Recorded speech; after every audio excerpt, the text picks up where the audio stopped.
여론조사 결과의 분석 및 평가, 건설 재개와 중단 사이의 의견 차이다.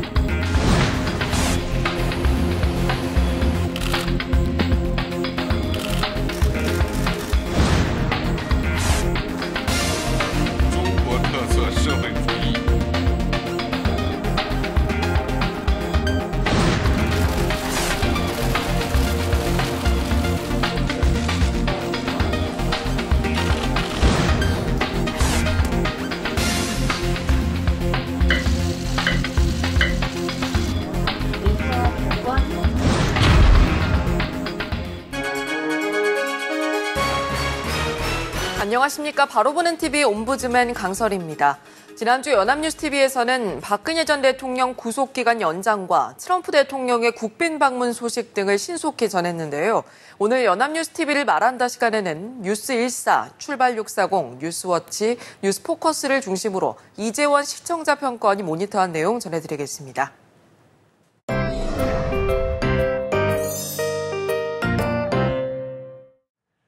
신고리 5, 6호기 공사 재개를 놓고 시민들의 합숙 토론을 통한 공론화 과정이 있었고 박근혜 전 대통령의 구속영장이 연장되며 변호인단 전원이 사퇴하였습니다. 그런가 하면 일명 어금니 아빠로 불리며 시민들의 후원을 받았던 이웃이 흉악범이 되어 국민들을 충격에 빠뜨린 한 주였습니다. 이번 주 주요 뉴스를 뉴스14, 출발640, 뉴스워치, 뉴스포커스를 중심으로 살펴봤습니다. 신고리 5, 6호기 공론화위원회 시민참여단 합숙 토론이 본격적으로 시작된 다음 날인 지난 14일 98.5%라는 높은 참석률을 보인 토론 현장이 뉴스로 전해졌습니다. 건설 중단과 재개를 주장하는 양측 대표들이 나와 각자의 입장을 밝히고 대표단과 시민참여단이 질의응답을 주고받으며 찬반 양측의 긴장감 서린 현장과 이후 공론화위원회의 진행 일정에 대해 보도했습니다. 보도는 건설 중단 측의 주장과 건설 재개 측의 주장을 요약하여 전해주었습니다. 그러나 첨예한 메시지 중심으로 전하기보다 광범위한 주장을 전해 찬성과 반대가 팽팽해 보이지 않았습니다.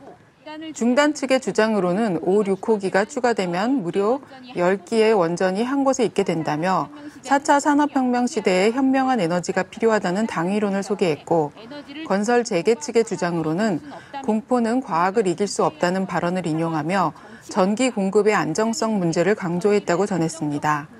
토론회가 마무리되기 전의 진행 중인 시간에 보도되었기에 양측의 주장을 자세히 담을 수는 없었겠지만 양측 전문가의 발표 영상은 이날 저녁 뉴스 리뷰에서 보도한 것과 같은 토론이었던 것으로 보입니다.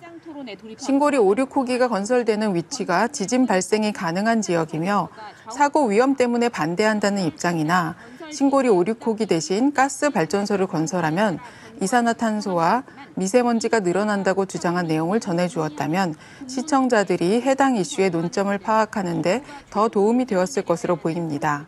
음성 메시지와 영상 메시지의 부조화 또한 아쉬웠습니다. 보도 초반부 건설 재개 입장을 발표한 임채영 한국원자력학회 총무이사의 모습과 건설 중단 입장을 발표한 이우진 에너지기후정책연구소 연구기획위원의 모습이 영상으로 나가는 동안 기사는 토론의 전반에 대한 분위기를 전하는 내용이었습니다. 기사 내용이 양측의 입장을 전할 때에는 거꾸로 영상이 토론회장에서 자료를 보는 시민들, 토론회에 참석하기 위해 여행 가방을 들고 숙소에 들어가는 스케치 영상이 함께 전달되었습니다.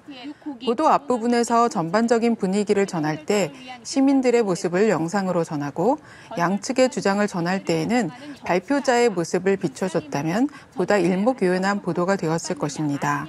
또한 보도 시작 후 17에서 23초 사이에 건설 재개 입장인 임채영 한국원자력학회 총무이사의 얼굴이 보여지고 29초에서 37초 사이에 건설 중단 입장인 이우진 에너지기후정책연구소 연구기획위원의 발표 모습이 전파를 탔습니다. 건설 반대 입장의 발표자가 짧지만 조금 더 영상에 담겼고 신고리 5, 6호기 건설을 중단해야 하는 이유라는 발표 자료의 제목과 이름, 소속 등이 확실히 드러났습니다. 하지만 건설 재개 입장인 임채영 총무이사는 발표 제목이나 이름 등이 담긴 자료 혹은 자막 없이 상반신만 드러나 시청자들에게 정확한 정보가 전달되지 않았습니다. 해당 보도 이후 양측의 입장이 추가된 내용이 뉴스 리뷰 등을 통해 보완이 되었으나 해당 보도에서도 다뤄졌다면 보다 충실한 보도가 되었을 것입니다. 양측의 입장을 면밀히 듣고 열띤 토론을 거쳐 의사결정에 참여하는 수의 민주주의를 구현하고자 하는 공론화위원회의 토론의 의도에 걸맞게 가급적 정보를 자세히 전달해 주었으면 좋았을 것이라는 아쉬움이 남는 대목입니다. 이번에는 우리 사회에 충격을 준 어금니 아빠 사건 관련입니다. 희귀병에 걸린 아버지와 딸로 방송에 출연해 후원을 요청했던 일명 어금니 아빠 이영학 씨가 딸의 친구를 살해한 뒤 개인에게 직접 후원을 하는 기부 방식에 문제가 많다는 내용이 지난 16일 출발 640에서 보도되었습니다. 그동안 기부받은 액수와 사용처 등에 대해 경찰이 수사에 나섰고 개인 후원 방식에 한계가 있다는 지적이 있다는 내용이었습니다. 해당 보도는 경찰이 이 씨가 후원금을 얼마나 모금했고 치료비를 포함해 어디에 썼는지를 들여다보기 위해 별도로 수사팀을 꾸렸다는 소식과 함께 후원금 집행 내용을 공개하는 단체들과 달리 개인 계좌로 보내는 후원 방식에 문제가 있어 정부 차원에서 모금 수혜자의 신뢰성을 검증하고 기부금 사용 내용을 감시하는 제도가 필요하다는 목소리도 나온다고 전했습니다. 이 보도는 이 씨가 범인으로 드러난 범죄의 잔혹성, 범죄의 이유 등에 치중했던 보도와 달리 이 사건이 갖는 사회적 파장에 대한 발전적인 문제 제기를 한다는 점에서 의미가 있습니다. 단체를 통한 기부 문화가 늘어나며 기부 단체에 대한 감시 시스템은 마련되어 있으나 개인 차원의 후원은 제대로 이루어지지 않고 있어 기부 문화가 위축될지 우려되는 상황을 전한 것으로 보입니다.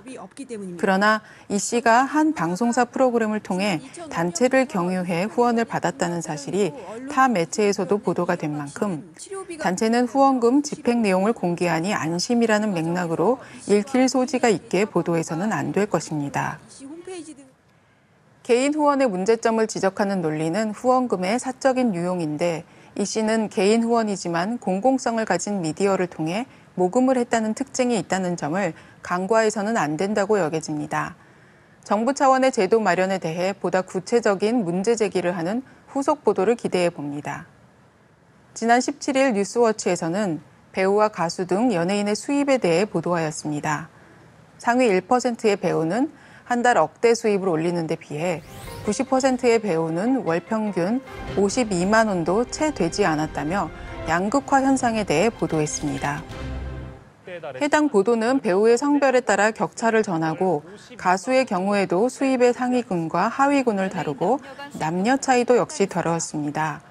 가수 상위 1%의 연수입은 42억 6천만 원, 하위 90%의 수입은 월 72만 원에 그쳐 격차는 490배라고 제시해 주었습니다. 남자 배우의 연평균 수입은 4,700만 원, 여자 배우는 3,700만 원이었고 남성 가수가 연평균 1억 1,200만 원, 여자 가수의 수입은 4천만 원에 그친 것으로 나타났다고 보도했습니다. 해당 보도는 출처와 뉴스 가치에 대한 제시가 미흡합니다. 약 49초에 제시된 그래픽의 오른쪽 하단 작은 글씨로 더불어민주당 박광원 의원실이라고만 출처가 표기되었고 기자의 리포팅에서 제시되지는 않았습니다. 시청자들에게 보도의 신뢰성을 얻기 위해서 출처를 명시해 주어야 합니다.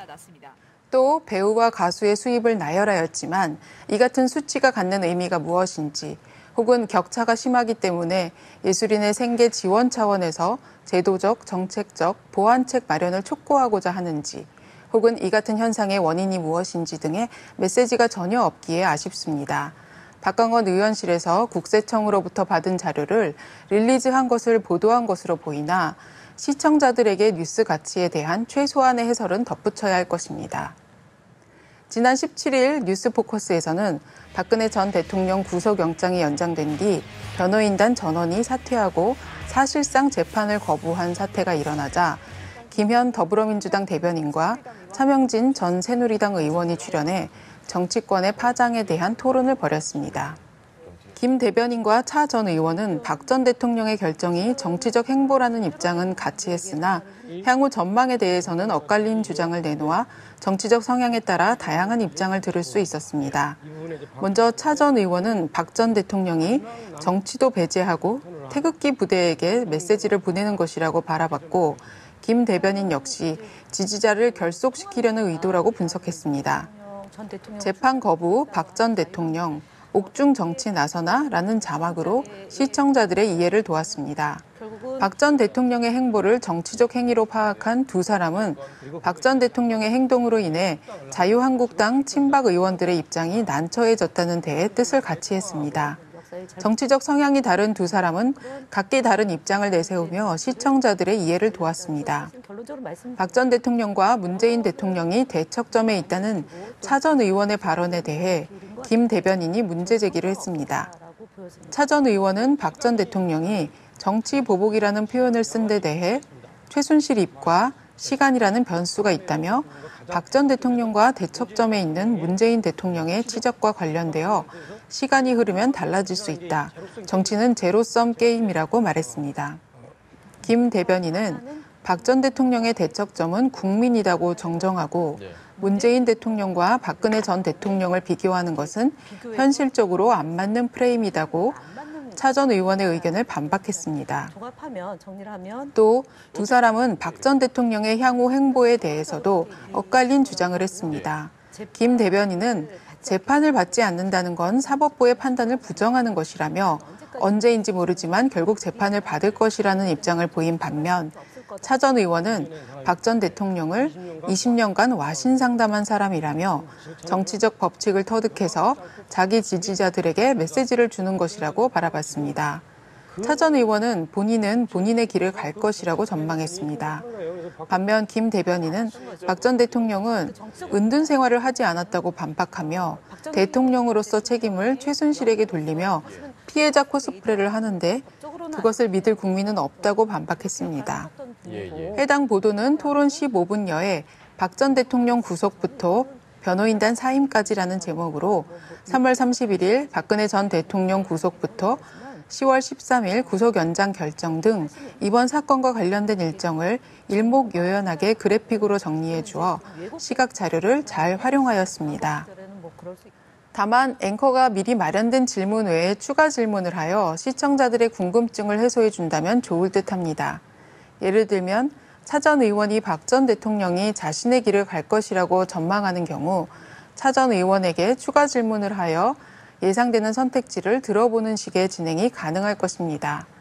미리 준비된 질문과 시간 제한으로 인해 앵커의 역량이 발휘될 여지가 적을 수 있으나 그날의 정치적 이슈를 모두 다루려 하기보다는 한 이슈에 집중하는 것도 방법일 것입니다.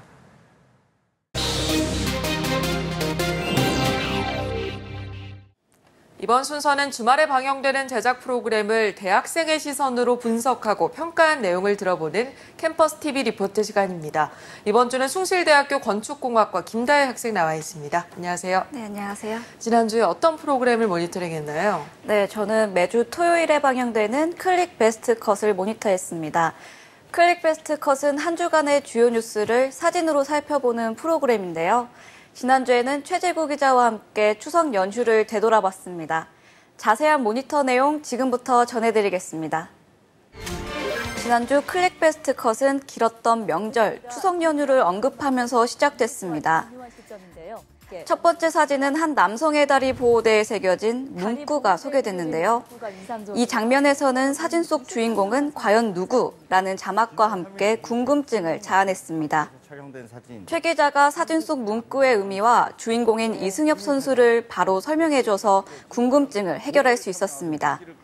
그리고 전설이 되어 떠나다라는 타이틀이 화면에 보여서 이승엽 선수의 은퇴 내용을 짐작할 수 있었습니다. 이어서 이승엽 선수의 지금까지의 활약상을 영상으로 보여줬는데요. 이 부분에선 이승엽 선수의 기록을 나타내주는 자료들 덕분에 영상을 이해하는 데 도움이 됐습니다. 또한 관중들의 환호와 홈런 치는 장면 등을 현장 분위기 그대로 보여줘서 생생함을 느낄 수 있었습니다. 406대1로 앞선 3회 말 2사 주자가 없는 상황에서 다음 차석에서 배트를 날카롭게 돌려서 우월 솔로포를 쏘아 올렸는데요. 네. 이승엽 개인으로 기록한 통상 28번째. 첫 번째 주제가 끝난 후 아나운서가 내용을 정리해줬는데요. 각 주제가 끝날 때마다 마무리 코멘트를 달아줘서 주제를 더 간결하게 알 수 있었습니다. 다음 주제의 사진은 문재인 대통령이 수화기를 들고 있는 모습이 나왔는데요. 추석 연휴 기간 1일 통신원을 하면서 파격적인 행보를 보여줬던 문 대통령을 소개했습니다. 귀성길 교통 상황을 전달하는 문 대통령 사진과 뒷이야기를 아나운서와 기자가 적절한 질문과 답변으로 진행해서 영상에 더 집중할 수 있었습니다. 이어서 문재인 대통령이 비공식적으로 수제비 식당을 방문한 모습을 독자가 직접 촬영해 연합뉴스에 제보한 사진이 소개됐습니다. 그리고 제보의 중요성을 언급하면서 연합뉴스 제보 경로도 안내해줬는데요. 평소 알지 못했던 제보 방법을 안내해 유익했습니다. 소정의 상품도 드리고 있습니다. 네. 그 다음으로 2010년도 연평도 포격 사진을 보여줬는데요. 문재인 대통령의 행보를 언급하다가 갑작스럽게 연평도의 사진이 나와서 내용 흐름이 어색했습니다. 다음 주제는 추석 풍경 이모저모라는 제목으로 4가지 사진이 소개됐는데요. 먼저 지난 4일 임진각 망배단에서 치러진 차례에 관한 사진이 나왔습니다. 이상가족을 위한 48번째 합동 차례상이라고 하는데요. 이 장면에선 시청자들에게 다소 생소할 수 있는 합동 차례상을 영상과 자막으로 함께 보여줘서 알기 쉬웠습니다. 두 번째는 목포 신항에 마련됐던 세월호 미수습자를 위한 슬픈 차례상이 나왔습니다. 세 번째는 평화소녀상 무릎 위에 햇사과가 올려진 사진이 소개됐는데요. 궁금할 수 있는 사과의 의미를 바로 질의응답을 통해 알려줘서 좋았습니다. 마지막은 보름달이 나왔는데요. 추석 풍경을 다양한 시각으로 보여줘서 좋았습니다. 네, 요즘 대학생들도 휴대전화로 사진 많이 찍는데요. 김다혜 학생은 주로 어떤 사진을 찍나요? 네, 저는 평소에 풍경 사진을 많이 찍는데요. 최근에 서울의 야경을 찍으면서 일상 속 소소한 재미를 느끼고 있습니다. 앞으로는 풍경뿐만 아니라 거리를 다닐 때 주변에 더 신경을 써서 뉴스에 제보할 수 있는 사진이나 동영상을 찍어보도록 하겠습니다. 계속해서 후반부 모니터 내용 전해드리겠습니다. 마지막으로 흠뻑 취하다라는 주제로 독일의 옥토버 페스트 축제 사진이 소개됐습니다. 사람들이 커다란 맥주잔을 들고 있는 사진을 보여줬는데요. 축제를 즐기고 있는 사람들의 영상을 있는 그대로 보여줘서 좋았습니다. 이어서 옥토버 페스트의 자세한 축제 내용과 축제의 역사까지 알려줘서 유익했는데요. 영상을 보다가 궁금할 수 있는 축제의 내용 등을 바로 콕 짚어줘서 좋았습니다.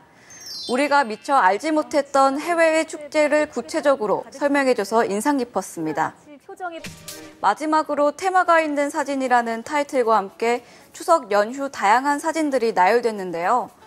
추석을 맞아 고속도로 통행료가 공짜, 연휴만큼 긴 이동 차량들, 공항 여객선 등 추석의 다양한 풍경들을 보여줬습니다.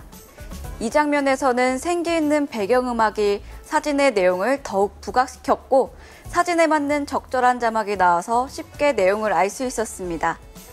이어서 마지막 엔딩 장면에서는 지금까지 소개됐던 5가지 주제의 사진들을 하나씩 다시 보여줬는데요. 프로그램의 주요 내용을 다시 정리한 점이 좋았습니다. 네, 모니터한 내용 잘 봤습니다. 김다혜 학생은 클릭 베스트컷 사진 중에서 어떤 게 가장 눈에 띄던가요? 네, 저는 해외 소식을 전해줬던 독일의 옥토버 페스트 사진이 가장 눈에 띄었습니다. 다소 먼 유럽의 소식이었지만 현장감 있는 사진들로 제가 그 축제를 즐기고 있는 듯한 기분이 들었는데요. 기회가 된다면 꼭 사진 속 사람들처럼 축제에 참여하고 싶다는 생각이 들었습니다. 네, 잘 들었습니다. 지금까지 숭실대학교 건축공학과 김다혜 학생이었습니다. 고맙습니다. 감사합니다.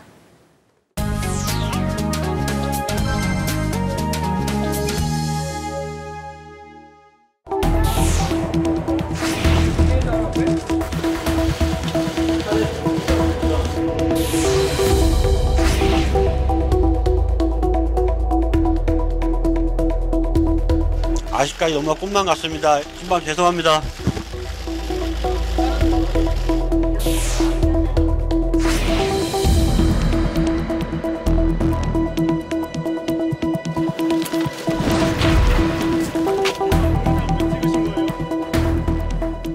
어금니 아빠 이영학 씨가 지난 13일 살인 등의 혐의로 검찰에 송치됐습니다. 이영학 씨의 두 얼굴에 시민들은 경악했는데요. 오늘 TV와 비평 시간에서는 이영학 부녀를 둘러싼 의혹과 사회적 충격을 준 사건인 만큼 우리 언론에서는 어떻게 보도했는지 언론의 보도 태도에 대해서 짚어보도록 하겠습니다. 이 자리에 동아방송예술대학교 방송보도제작계열 정은희 교수 나와 있습니다. 안녕하세요. 안녕하십니까. 네, 지난 13일에 이영학 씨가 검찰에 송치됐습니다. 네. 먼저 이 씨 부녀의 범행부터 검찰에 송치되기까지 과정, 그리고 우리 언론에서는 이걸 어떻게 보도했는지 짚어주시죠. 네. 많은 분들이 크게 놀라셨던 사건이지요. 이른바 어금니 아빠 사건으로 알려져 있습니다. 경찰에 따르면 어금니 아빠로 알려진 이영학이 딸과 함께 사전에 범행을 계획해서 피해자를 추행 살인하고 시신을 유기한 사건입니다. 경찰은 13일 사건 수사 결과를 발표를 했었는데요. 이영학에 대해서는 사이코패스, 그러니까 반사회적 인격 장애라고 언급을 했고, 시신 유기에 가담을 한 딸에 대해서는 아버지에 대해서 강력한 심리적 종속 관계라고 하면서 가치 판단 없이 맹목적으로 범행에 가담한 것으로 보인다고 설명을 했습니다. 경찰은 사망한 부인의 성매매 문제라든가 이 후원금 유용 의문에 대해서도 별도의 수사 방침으로 수사를 하겠다고 밝혔습니다. 경찰은 이날 이영학에게 강제 추행 살인, 추행 유인, 사체 유기 혐의를, 공범인 딸에게는 추행 유인, 사체 유기 혐의를 적용해서 사건을 검찰에 송치를 했습니다. 우리 언론은 사회적으로 큰 충격을 준 이번 사건에 대해서 자세하게 보도하고 있는 모습입니다. 이영학은 과거 어금니 아빠로 유명세를 치렀는데요. 이런 관련 보도부터 시작을 해서 살인사건 전에 벌어진 아내 투신 자살 사건, 또 성매매 의혹, 기부금 유용과 재산 형성 의혹에 대해서 상세하게 보도하고 있는 모습입니다. 더불어 이번 사건을 통해서 돌아보게 된 기부금 문제와 청소년 범죄에 관한 보도도 상세하게 보도가 되고 있습니다. 거기에 이영학의 의붓 아버지 문제, 그리고 자살한 아내 유서 등 사건에 대해서 관련성 있는 소재에 대해서도 기사화되고 있습니다. 지속적으로 또 다른 사실이 계속 밝혀지고 있기 때문에 언론은 이를 보도하느라 매우 바쁜 모습입니다. 무엇보다도 이영학의 사건 관련 행적 중 비이성적인 태도에 대해서 집중 보도하고 있습니다. 네, 이영학 씨 아내의 죽음, 또 이 씨의 과거 행적들이 연일 보도되면서 참 이 씨의 두 얼굴의 시민들이 경악하고 있는데요. 네. 천사 아빠로 알려졌던 이 씨의 과거 행적들에 대해서 우리 언론은 어떻게 보도하고 있습니까? 네. 일명 어금니 아빠로 알려진 이영학은 과거 행적이 매우 관심 집중되고 있습니다. 어금니 아빠로 불리게 된 이유는 거대 백악종을 앓고 있기 때문인데요. 치과계 질환 중에 하나인 이 거대 백악종으로 인해서 어금니만 남아서 어금니 아빠라고 불려지게 된 것입니다. 완치가 안 되고 유전성이 세계적으로도 드물기 때문에 이영학과 그 딸이 관심의 대상이 됐는데요. 이러한 사연이 방송에도 소개가 됐고 책도 출판이 됐습니다. 게다가 이영학은 SNS를 통해서 자신과 딸이 희귀암을 앓고 있다고 밝히면서 모금 활동을 했고 후원금도 상당했다고 합니다. 특히 딸의 치료비 때문에 미국행을 선택한 것으로 보여지면서 딸에 대한 사랑이 지극한 아버지의 모습으로 화제가 된 인물입니다. 이런 이영학이 자신을 포장하는 일련의 과정을 언론에서는 사실 여부 확인이 부족한 상태로 방송이나 언론에서 다룬 적이 있습니다. 그러다 이영학이 지난달 한 종합편성 채널 방송사에 아내 영상을 보내면서 아내의 장례 비용과 딸의 치료비를 요구했다고 합니다. 보통의 상식으로는 벗어난 모습입니다. 그 후 딸의 친구를 살해한 사건이 일어났죠. 언론은 이에 대해서 매우 충격을 받은 모습입니다. 이영학의 이해하기 힘든 호화 생활이라든가 또 비정상적인 행동에 대해서 낱낱이 파헤치는 기사들을 보도를 하고 있습니다. 언론이 뒤늦게 이영학을 자세히 알아보지 못한 채 언론에 다룬 것에 대해서 스스로 의문점을 제기하고 보도하고 있는 모습입니다. 네, 참 충격적인 사건인 만큼 대대적으로 언론이 계속 보도를 하고 있는데요. 네. 사실 이런 사안이 벌어질 때마다 좀 자극적이고 가십거리 기사 문제가 도마 위에 오르곤 하지 않습니까? 네. 이런 사회적 충격을 주는 사건의 보도 태도에 대해서 다시 한번 짚어주시죠. 네.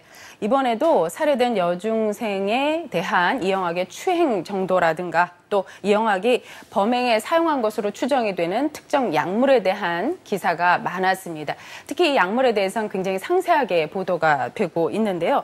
물론 문제가 되는 부분이 있다면 바로 잡는 것이 옳겠습니다만 지금 잘못 기사화되면 선정성이나 추측성이 문제가 될 수 있습니다.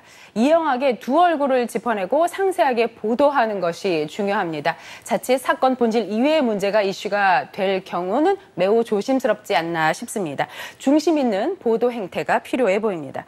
특히 고인에 대한 부분은 더욱 조심해야 한다고 생각합니다. 너무나 짧은 생을 마감한 고인과 억울하게 딸을 잃은 고인의 가족에 대한 사회적 예의가 필요하다고 생각을 합니다. 자극적 기사는 고인의 가족에게 더 큰 고통이 될 것입니다.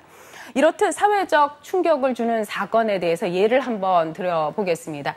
가장 많이 보도가 되는 사건, 사고 중에서 성매매가 있습니다. 이 성매매의 경우에는 폭력, 탈선, 비리, 또 강제, 가출 등의 단어로 재현이 됩니다. 한 연구에 의하면 해당 여성의 나이가 어릴수록 폭력 정도가 심할수록 사건이 충격적일수록 더 많이 기사화된다고 합니다. 이런 사건의 재구성 속에서 선정성이나 추측성이 문제가 될 수 있습니다. 기사의 공정하고 냉정한 분석과 그에 걸맞는 보도량을 준수하는 것이 좋겠습니다.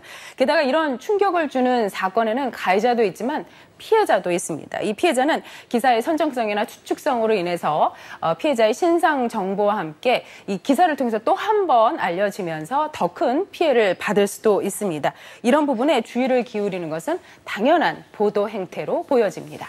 네, 이영학 씨의 범죄 사실이 알려지면서 인터넷을 중심으로 이 씨의 얼굴 등 신상 정보가 빠르게 전파돼서 경찰의 신상정보공개심의위원회 결정이 너무 늦은 것 아니냐 이런 지적도 있었거든요. 네. 주요 선진국에서는 범죄자 신상 공개를 어떻게 하고 있는지 우리나라랑 비교해서 설명을 해주시면 좋겠고 또 피의자 신상 공개에 있어서 우리 언론의 바람직한 보도 태도도 설명해 주시죠. 네. 현행 특정 강력범죄 처벌에 관한 특례법은 살인, 약취 유인, 인신매매, 강간, 강도, 조직폭력 중 사회적 파장이 크고 국민적 관심이 집중된 사건에 대해서 예외적으로 신상공개위원회의 판단에 따라 법원의 최종 판결 전에 신상 정보를 공개할 수 있도록 되어 있습니다. 그러나 이번에 어금니 아빠의 경우에는 신상 정보 공개가 늦었다라는 비판이 일고 있습니다. 벌써 잘 아시다시피 공개 수일 전부터 인터넷에는 이 이영학의 신상 정보가 돌아다니고 있었지요. 얼마 전 아동을 차량에 방치해서 괌에서 체포된 부부의 머그샷 보도를 보셨을 겁니다. 우리나라에서는 모자이크 보도를 했었는데요. 미국에서는 범죄의 종류, 피의자의 국적과 관계없이 체포될 경우 머그샷을 촬영하고 이를 바로 공개를 하고 있습니다. 언론에서도 머그샷을 보도를 하거나 인터넷에 게재될 경우 형사처벌의 근거가 없습니다. 일본에서도 비슷합니다. 이번 이영학의 경우로 인해서 이 피의자 신상 정보 공개에 대해서 전문가들의 의견이 많이 보도가 됐습니다. 미국의 경우와 달리 우리는 공개를 안 하기 때문에 오히려 신상 털기를 부추기게 되고 또 다른 피해자를 만들어낸다는 측면의 지적이 있었고요. 피의자 신상 공개는 사회적으로 경각심을 불러일으키고 또 범죄를 예방할 수 있기 때문에 아동이나 여성 대상의 범죄에 대해서는 신상 정보 공개를 강도 높게 높여야 한다. 이런 주장도 있었습니다. 언론은 이런 사건의 경우 경찰, 검찰의 조사 추이를 따를 수밖에 없습니다. 그러나 이렇게 극악무도한 피의자라면 더욱 공정해야 하지만 칼 같은 보도도 필요해 보입니다. 또한 잘못 알려진 피의자와 이름이 같은 동명인의 신상 정보나 사진이 잘못 인용됐을 경우 엉뚱한 피해자가 생길 수 있기 때문에 이에 대해 더욱 주의를 기울여야 할 것입니다. 가끔 정정 보도를 하는데요. 당하는 입장에서는 굉장히 억울한 일입니다. 이 점을 유의해야 할 것입니다.